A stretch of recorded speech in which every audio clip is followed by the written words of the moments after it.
Looks matter, especially in politics. As Republican candidates exit the presidential race, we look back at the reaction to former President Donald Trump's distinct look and how aesthetics have impacted recent campaigns. Trump's rivals not only took style notes, but early on went to the extent of cosplaying as him. In the first debate that we saw in 2023, all of the Republicans showed up looking like Trump puppets. Everyone was wearing his uniform. In hopes he didn't show up, which he didn't, if I mimic that look, will I also grab his audience? From the hair to the hat, Trump's distinct visual branding has upended what campaigning once looked like. Since that first debate, some put their own spin on the look.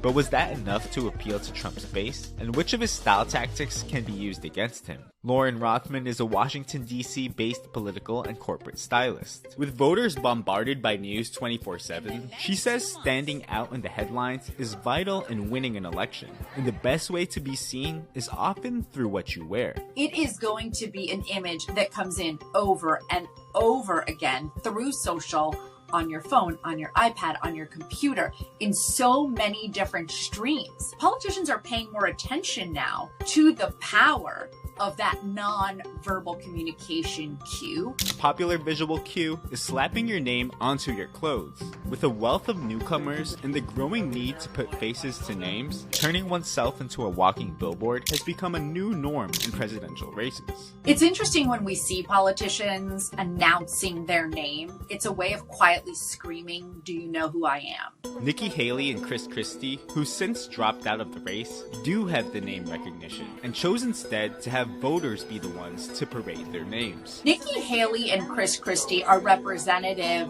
more of what the standard is. They don't need to be wearing what they're selling. What we saw with Obama, the clean, consistent look. It didn't feel intimidating. It didn't feel predictable. It felt innovative. Nikki Haley has an opportunity to replicate that. President Joe Biden has been selling Mimi Dark branded t-shirts and merchandise to appeal to younger voters. I like my coffee dark. Wearable merch is a branding tactic that took Trump to another level with the MAGA hat. Vivek Ramaswamy tried out his own truth hats before he dropped out. Following in this idea of now anytime you see a red hat, does that indicate sort of a Trump type look? Ramaswamy's truth hat kind of has a little bit of a quiet luxury in the vein of Succession and sort of where pop culture has gotten us in terms of style. There is something about Trump's red hat that never really matched his suiting.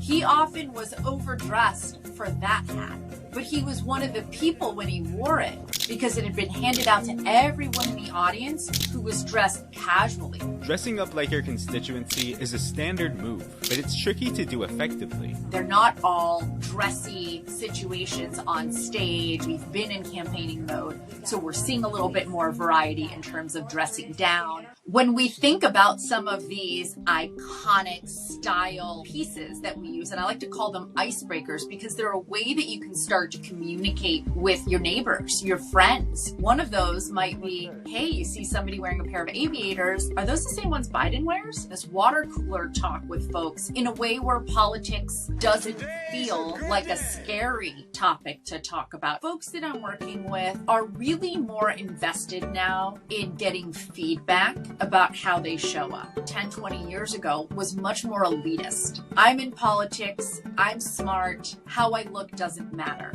And that's been the biggest wave of change. Now, folks understand we want to really get to know you without actually knowing you.